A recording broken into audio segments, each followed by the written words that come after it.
Kathy Vick, deeply awake. I must say, I think I look entirely fetching today. There may be those in the audience who don't think that stray hair and lines on the face are fetching. Ha! Well,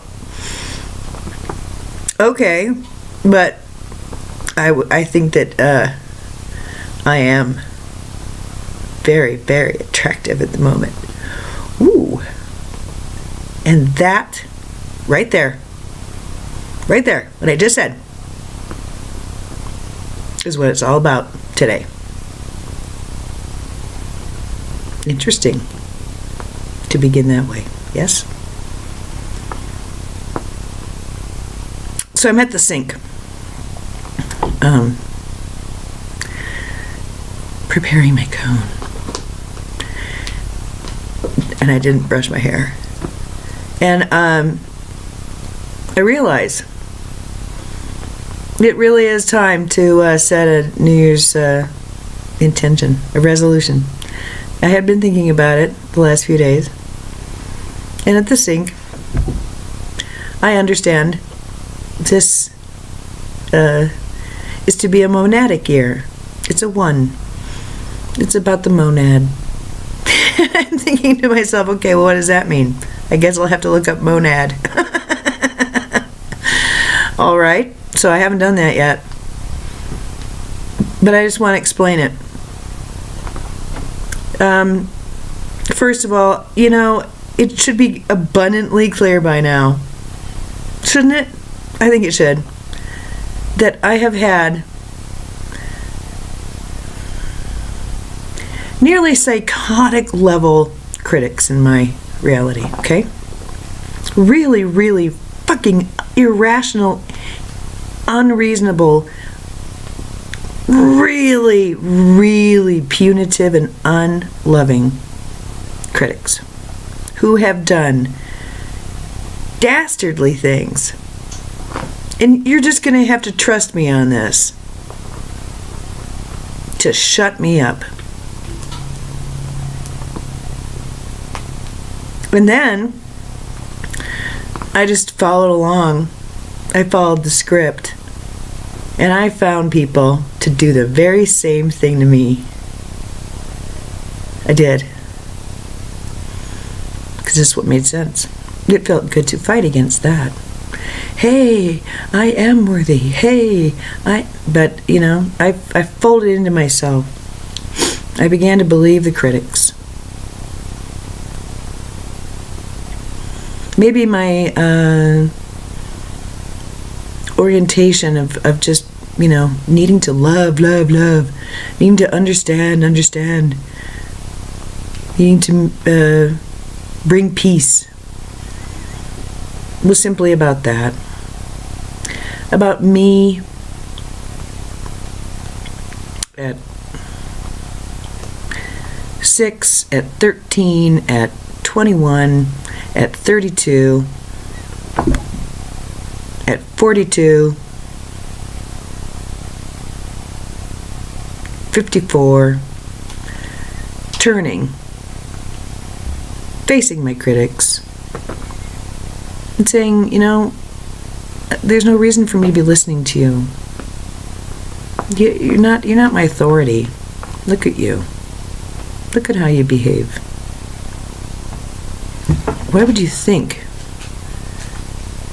that I would follow your direction, the way you behave? You've got to be crazy. So, no. And the things that you offer me, that you've convinced me I will die without, well, I think I'm just gonna go without and see what happens. And you know, I kind of did that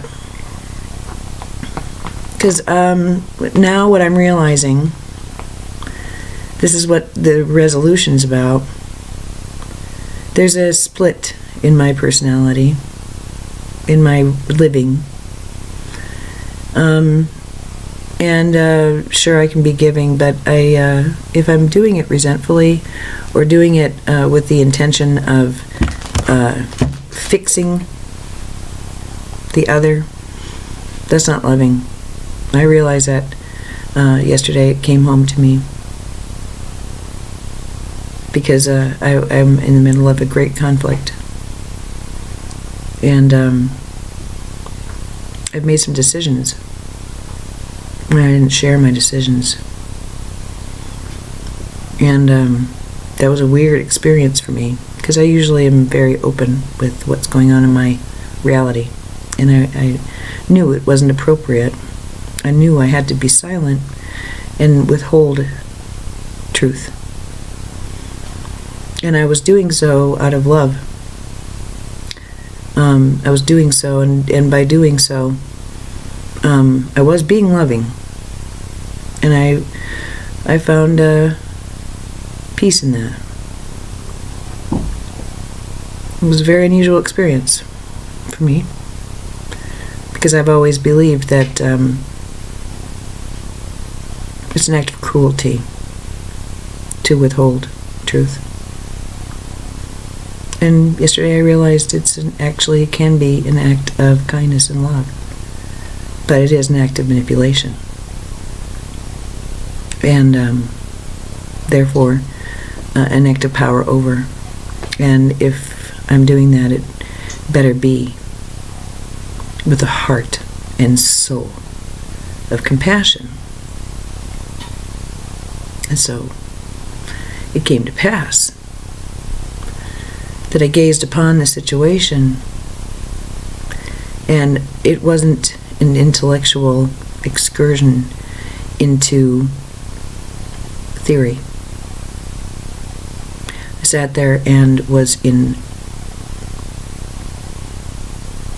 reverence for,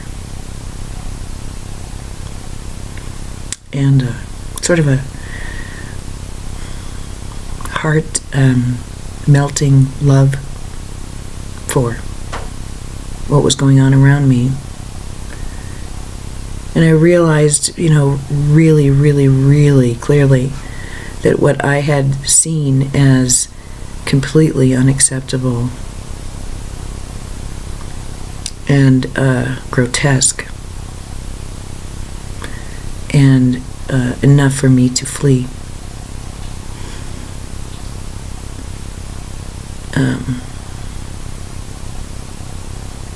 Isn't wrong. Made me wonder, is it appropriate to flee? Made me wonder that. Maybe I can live with this. Maybe I can live with this.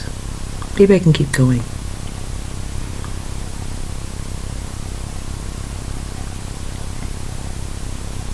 No.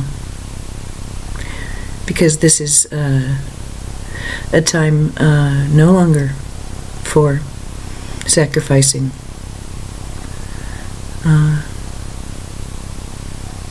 It's no longer time for that. That's not appropriate anymore for me. Because what I've done in my life is I've sort of erased myself in a way. I don't take care of myself, my business, my area. I don't tend to my physical environment or needs the way that I want to. The way that shows great respect and love and honor. I don't do that to myself. My diet is not the best. It's pretty weird. My kitchen, I don't like cooking in it because I don't understand it. It was put away, and I moved in here so heartbroken that I never really moved in. I'd reached the end of a line, and I had this new thing that is absolutely beautiful and blessed and better than I could have imagined. And I never moved in.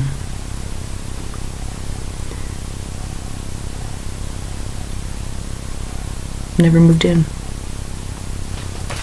It's kind of didn't feel like it was mine. I didn't really want to move here. I just needed to. And once again, I was doing it because of this force in my life that has always presented as bigger than me. And has proven to be bigger than me from time to time.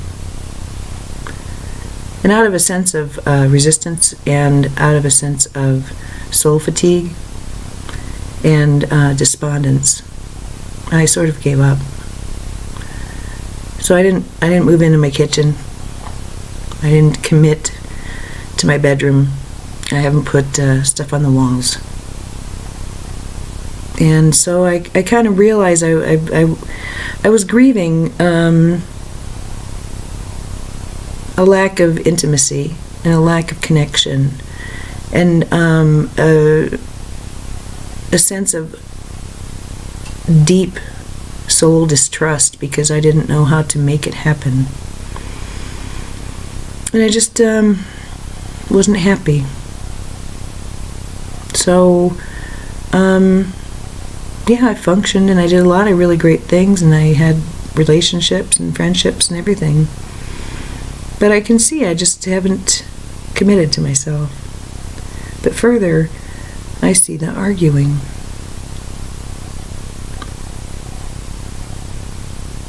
Saying, hey, I'm all that in a bag of chips. Look at me today. I look good. I look good. And then immediately, you heard it. The qualifiers.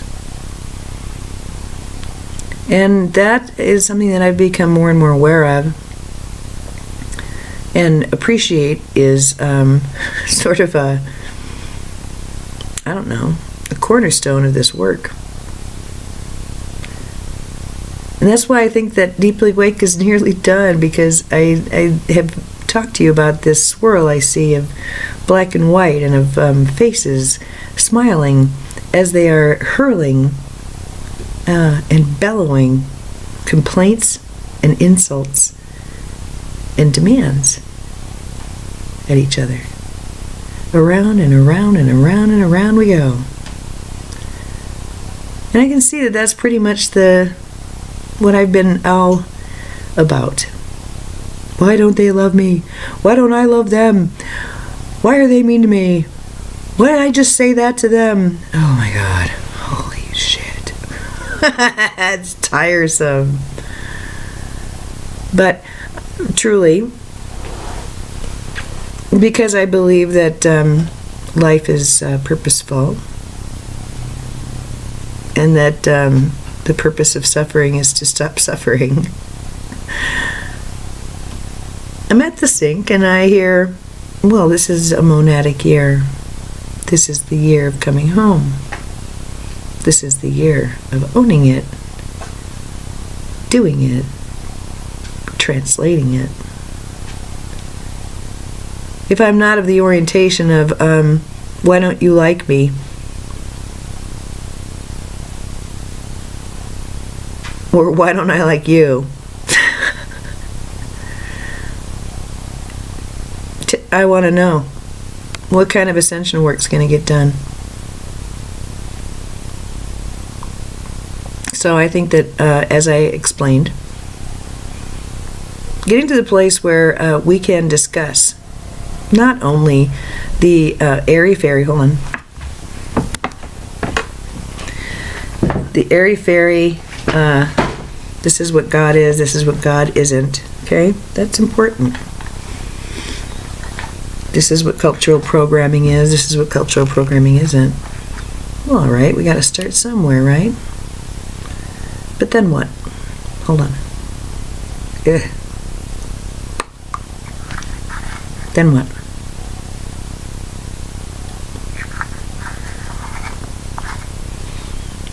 Got to be more. Constant identification and labeling. Is that what it's all about?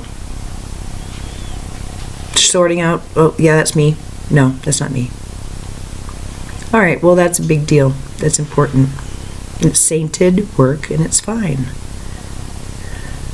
There's more. I wasn't going to really even talk about this, but you know what? I went onto WordPress, and I looked at the stats for yesterday, and they were solid. And you know, it's not 1,000 people, so I don't need 1,000 people. I looked down and I saw that the world map was lit up in America, but also elsewhere. And I scrolled down, and there's 6 people in Sweden, and I think 2 in Germany or Venezuela, and I thought, okay, well, game on then. Yeah, the last video I did, which I thought was stupendous. Wow. I mean, groundbreaking. Not the rereading of my old channeling, but the one where I was just saying "Lala." Wowie. And sure, there might be 10 hits on YouTube, and 5 of them might be mine, but that means that 5 people took the time to, I don't know, pony up their earphones and their attention and let me yak at them. Far fucking out. Thank you. So, while we're here, while I have people who are actually wanting to listen, let's do this monadic year, shall we? I've been afraid. I've been afraid of taking care of myself. I'll admit it. But I think that this fear, or this, like, it's like this saran wrap barrier, okay? It's the most bizarre thing. It's about disregard, self-disregard, about just, you know, having other things to do that are more important, and not just being called elsewhere. And now is the time to stand in my body and actually physically show up. I really get it that I am this little monk, and I like to go off and have experiences, and I don't really enjoy the physical all that much, because you know why? Because I don't have a lover, and I don't have friends who are, you know, I do have friends. Oh, I have such beautiful friends. But it's still, I have a social calendar that, I just have a lifestyle that I'm not pleased with right now. I'm looking forward to not having to work. I'm looking forward to making my friends and petitioned healing and petitioned counseling my work. This is not something that will be continuing, and I'm aware of that. I know more about what's coming now. It's the only thing that makes sense. It's the only thing that makes sense. So, oh, and here comes Minky. My feeling is that this is a year of, I heard Barbara Marcianic. I've been doing a little bit of spelunking now and then. I kind of felt I needed to mix it up. And what I got from Barb a couple of times, I got a lot of mythology that I don't resonate with. But what I really got was, you know what? You need to be grounded. The more grounded you are, the more spiritual you are. Whoa. Thank you. Right on time. And for me, I think I've been really sort of like, I don't know, just very childlike in my understanding. And really, truly, it's been, I don't know how to do this. Because I've really felt like when it comes to physical reality and figuring things out and being responsible and making sure the bills are paid on time and things are filed and all that kind of stuff, I feel like I'm about 7 years old. I used to be older. I used to be much more capable. But I feel very young. And like it just doesn't make any sense. Like I'm being asked to solve an unsolvable problem. And my brain kind of freezes up. And so I've been really pissed. I haven't had anybody to help me. Really, really, really, like, down in the dumps about it, too. And, like, there's my proof that God doesn't love me. I don't have help. I don't have anybody supporting me. I don't have anybody who gives a fuck whether I do this, whether my life goes good or not. And that's proof that God abandoned me here. And then I had someone who loved me, and it didn't work out. So, yeah, I've been sort of sad about the whole thing, and it's like, if nobody else is going to show up for me, why the fuck should I show up for myself? Screw it all. And it really, Sam nailed it for me quite a while ago. When I'd asked him, I was deep in something that was not good for me, and I asked him, so what do you think this housekeeping thing is all about? Just kind of not attending to physical reality. What's that about? He said, well, you don't feel loved, so you've kind of given up loving on yourself. Oh, fuck. Oh, man. Just don't ask that child for information unless you want to get your mind blown.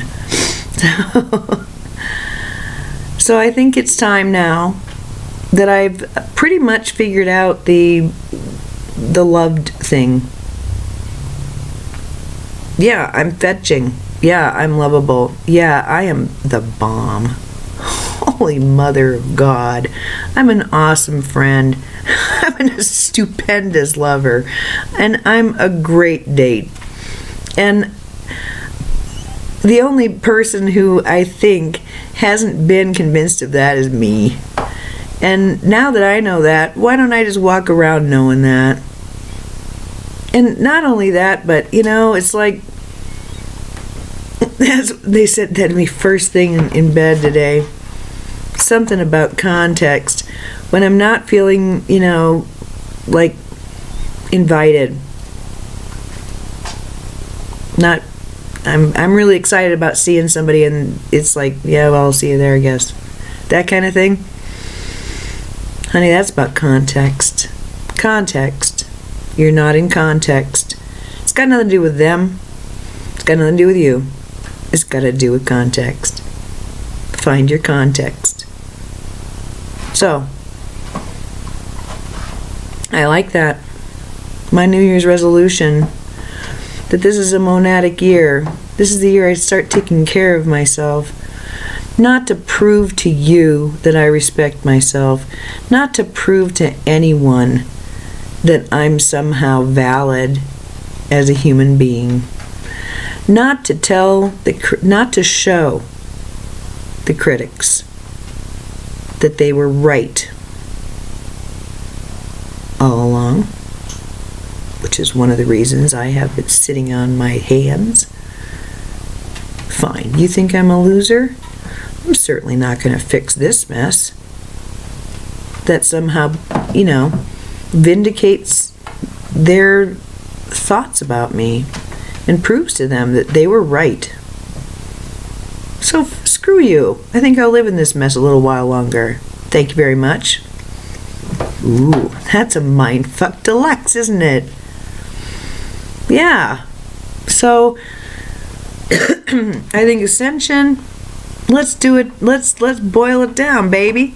That seems to be the thing I'm about. How are we supposed to put this into physical reality? Oh, really? You think you have ascended energy, Kathy? Well, how does that play out? Does someone with ascended energy know how to put their laundry away? If not, do you think they're smart enough to get somebody who does to do it for them? In a win-win kind of situation? Huh. Do you think perhaps you might be able to magnetize people who don't really give a shit how you keep house because it doesn't matter?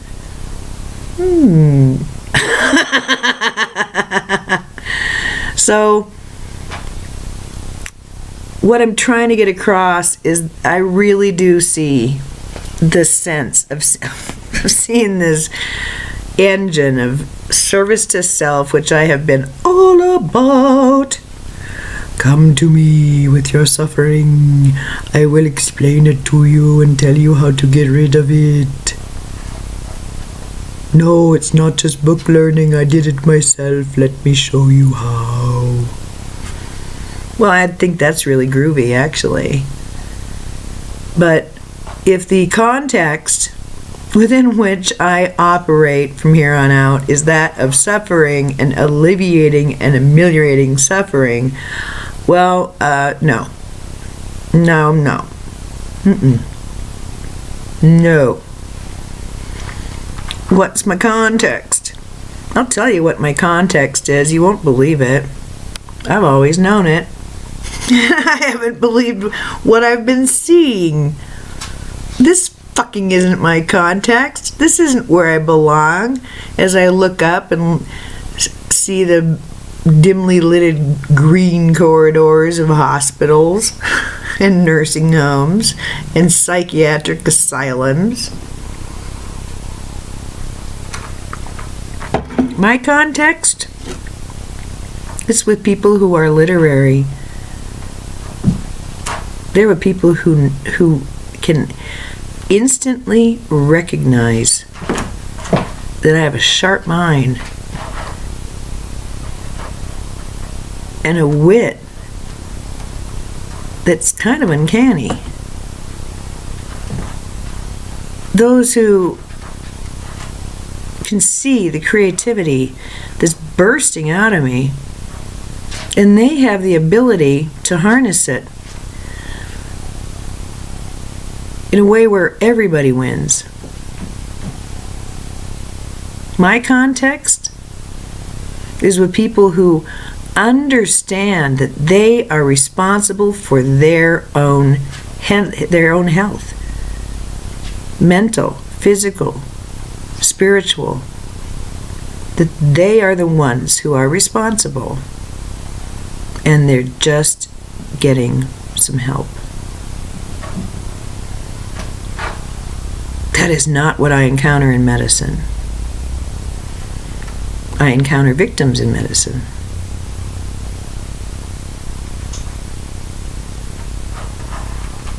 So the thing is that if I can see it clearly, how can I not love it? How can I but have compassion for it? And, you know, I am so reminded again and again of Dr. Todd and what he said about when you pop out. It's like looking back and seeing that it was just a dream. It just felt like a dream. And, you know, sometimes I'm in the middle of it, but it's becoming less and less of a reality. It's context. It's context. And self-definition. And I've been saying it from the beginning. I'm not here to heal anyone. Heal yourselves. Heal yourselves. We need to heal ourselves, understanding that we are more than capable of that with assistance. And it's a mystery, but this healing is the same kind of idea of petitioning another for your own wholeness. And isn't that what, you know, standardized love is? And the thing is that that's what I learned. That's the paradox. That's the kick in the gut. To realize that I am better. I am a better human being. And I am happier with certain people in my life. I am simply better, stronger, more loving, more alive.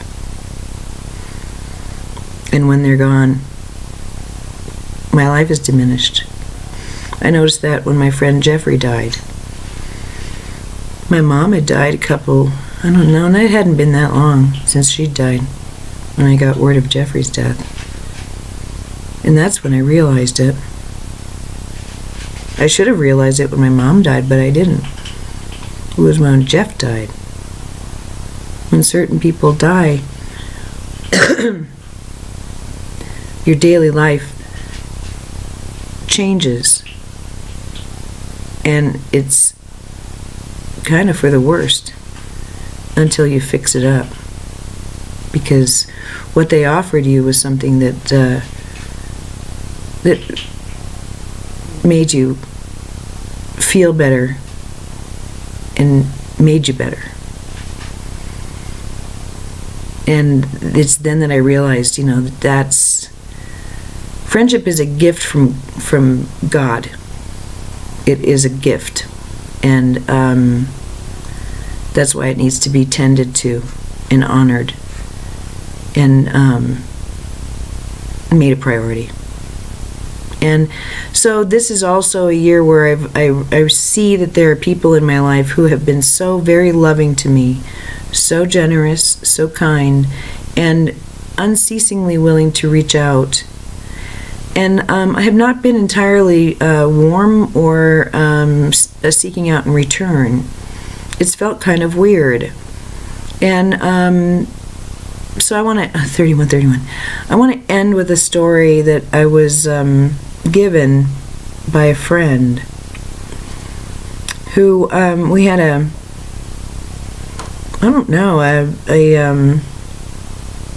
conflicted relationship. It was very beautiful.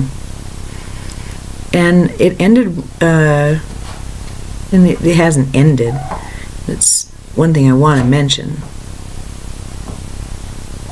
It needs to be mentioned. And then I'll talk about Jane. In my life, I grew up and then perpetuated this and really amplified this mentality that if someone displeases you or hurts you, that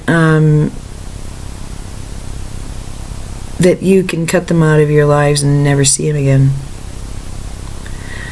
And I think that given the bizarre and exact circumstances that I experienced as a child with abrupt and confounding and silent abandonments of great significance due to behavior that was never named, due to some wrong that was never exposed. That kind of haunted me, I think. And it is true that there are times when you just don't match with somebody, and it's just not appropriate to hang out with them anymore, and they just sort of, or they think that about you, and they just sort of fade.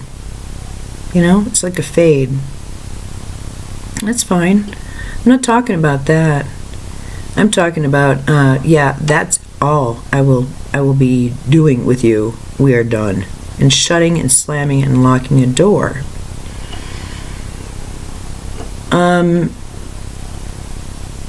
And seeing that as a, whatever the teachers told me, it was sort of an energetic insult. It was, my energy's felt, and when I pull away, that is felt too. And it shouldn't be done lightly.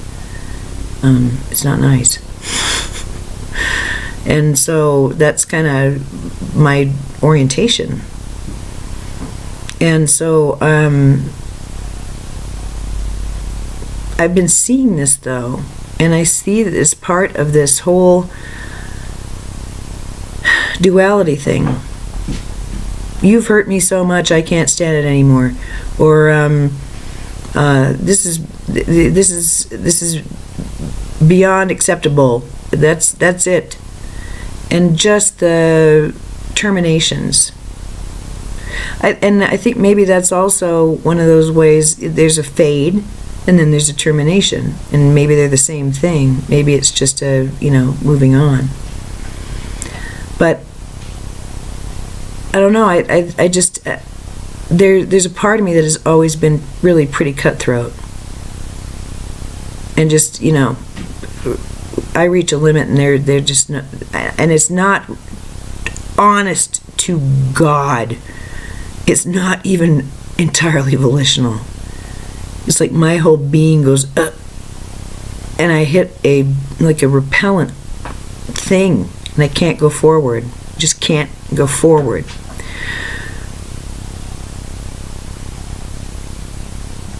I think that has to do with this whole swirl. I think it has to do with feeling hurt, feeling wounded, feeling, there's a word for it. There's a word for it, being scared to death, having to hide so that you don't die. And it's that I think has changed for me. That's what I realized yesterday. It's not just seeing the validity of another person's situation or behavior. It's not what I'm talking about. It goes far beyond that. What I'm talking about is truly understanding that every single person, even the ones that I have judged so harshly, are doing their lives right. And that null and voids the healing contract. It null and voids the service to self and service to other contract. It null and voids the need to shut doors and lock them. There are certain things I won't allow in my reality because I know that they're dangerous, because they are for me, what is dangerous? Something that is seductively karmic. I just won't do I'm not going to be doing karma no more. And to me, that's someone saying, here's all of my love and all of my pain. And me saying, here, I have all this pain and I have all this love. Please, I want you to have them both. And we work things out. I think that's kind of what love is. I can't love someone unless I know what's going on inside of them. But the karma is different. Karma is having that miracle of all that I am is yours in this moment. And having that being said simultaneously, eye to eye and heart to heart. To me, that's love. And the thing is that I'm to the place now that I tend to give that to the grocery clerk. And no wonder I get my feelings hurt sometimes. But to have that returned on a very deep level is the only reason that it's fun to be here.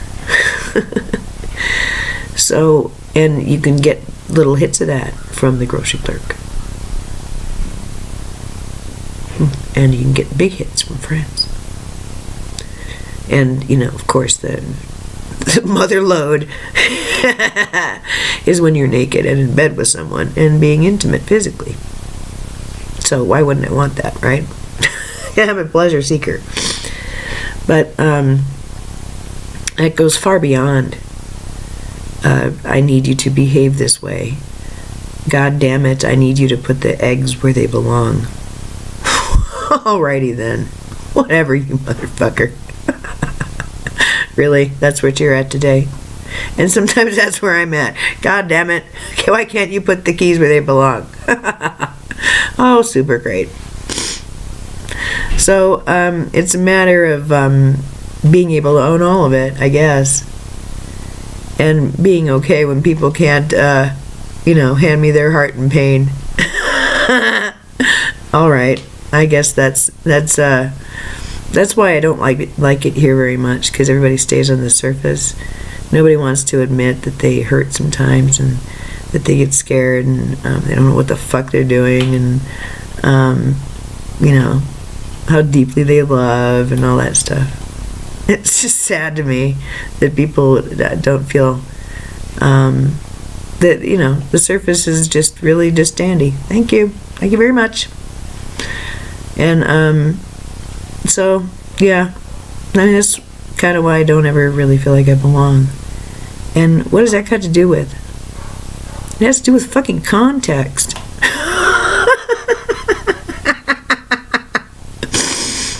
It has to do with self-appreciation. And, I think it's about time to act the part. I do. I'm such a bitch about saying that. Well, fucking act the part. Act accordingly. I'm always saying that to everybody. Act accordingly, goddammit. Decide what you are. Decide who you are. And then be that. And act accordingly. Well, alright. I'm sort of a bitch sometimes. And sort of a dumbass. I'm going to take my own advice this year. So yeah, okay, I'll label this the Monadic New Year. Fuck, I don't know what that means. I guess we'll find out together. I'll post it on my website.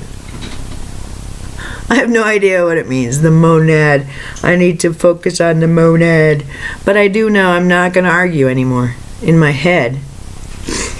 This is for like the last year, it's dawned on me. Gee, if I could just not feel so shitty and think shitty thoughts, I'd have a pretty happy life. What the fuck is that about? Gee. Well, I think it has to do with being critical, needing to solve problems, needing to see people as problems so that I can solve them. Ugh. So I'll review this tape because, where I got that love, it's just not that hard for me to conjure it. I'm very happy I'm good with words. And I'm 43 I keep seeing multiples. Whee! I saw 42 too, but I keep yakking, so I keep missing my multiples, goddammit. But maybe we'll catch a 44, I don't know. Context and monad. Hiya! Hiya! Look like a Charlie's Angels day because I'm so fetching, don't I? Hiya! Alright, to end, I will flash my medallion on my necklace. My grandma on the farm called it a necklace, and I thought that was always just so quaint. And then portrait. Why not? I always figure with things like that, there's no police monitoring it. I can say whatever I want. So I say necklace, and I say portrait. I think it's cute. Namaste.